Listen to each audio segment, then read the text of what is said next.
I'm sure the world will soon come to an end because, especially in Nigeria, everything is just going gaga.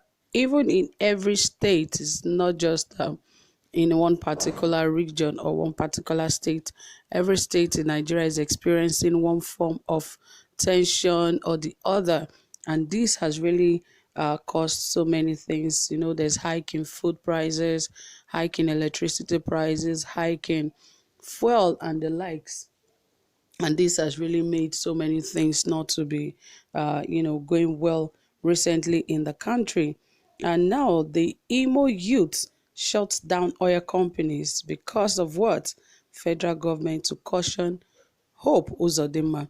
In fact, these things are really getting out of hand, and if oil companies are shut, other things will be shut along. And we'll bring you more details as things unfold. But please, if you have not subscribed to this channel, ensure you hit the subscribe button, and also give this video a thumbs up, and don't forget to turn on your notification bell so you get notified anytime we drop a new video.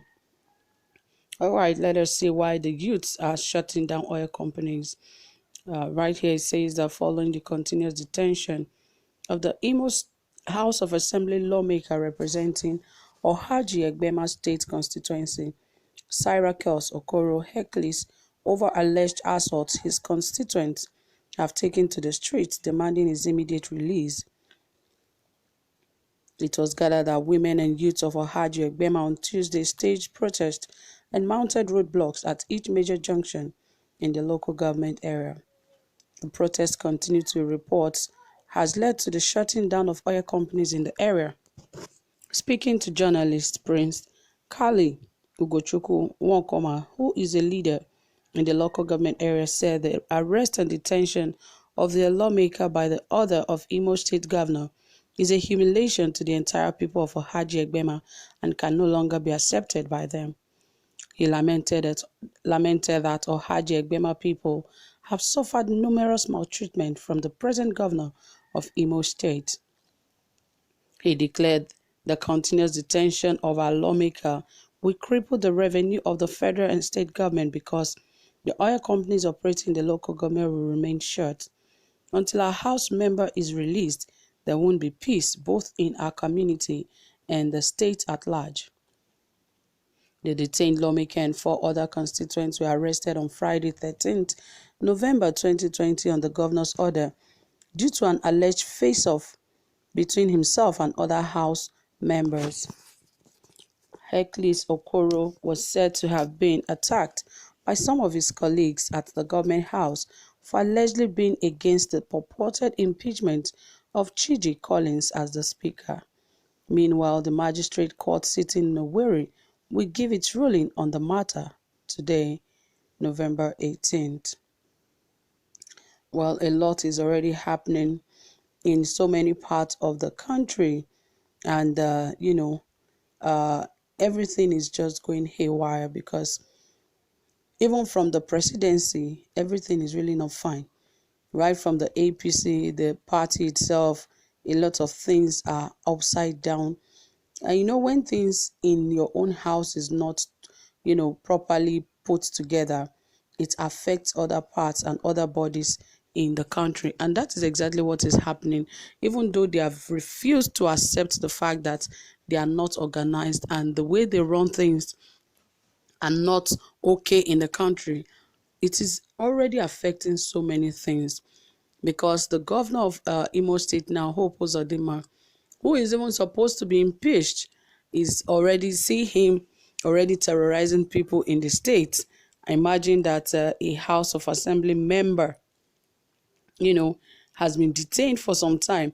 I don't know how these things work any longer, how a state governor would actually, be involved with a state House of Assembly matters, because rather he is supposed to be the one reporting to the House of Assembly.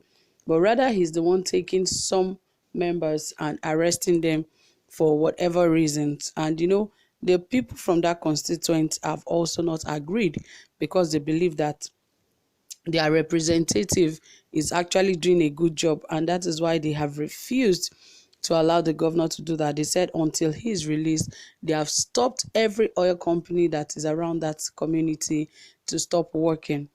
And that would, you understand, would definitely affect the revenue for that community and other things, even for the state at large. And if they said if the governor does not release the representative, that is how the oil companies will remain shut. I know when some of them were speaking and other leaders, they said until the lawmaker is released, that the governor has been humiliating the entire people of that community. And they said they are no longer going to accept that it is not in the governor's place to humiliate anyone in that place. And that is exactly what is happening in the country, because even the governor himself, the president himself, he's humiliating Nigerians, harassing Nigerians. A lot of things are happening. Imagine the footage that was released by CNN. Obviously, you can see that the NSAS protesters were attacked by the Nigerian army, but nobody has really come out to say that yes, we actually did this and this is the reason. Everyone keep denying. That is the country to which we live in today.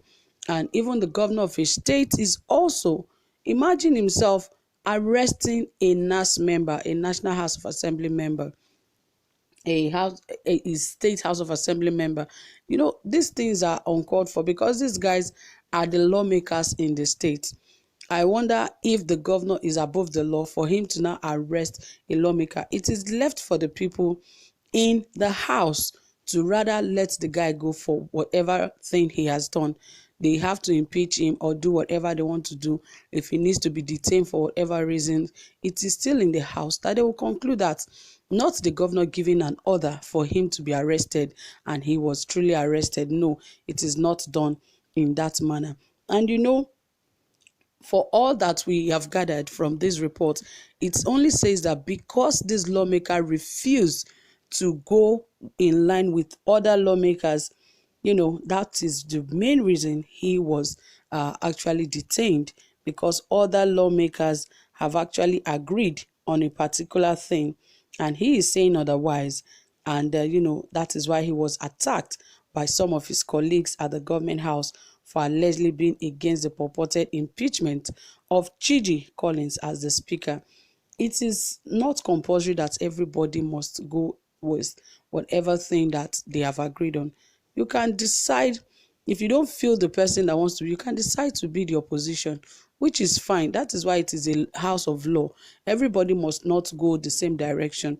Once the majority wins, good and fine. But if the lesser majority do not win, good and okay. But it is not enough reason for them to arrest anybody. Well, guys, that is it from here. Thank you for listening. Don't forget to drop your comments and give this video a thumbs up. And bye for now.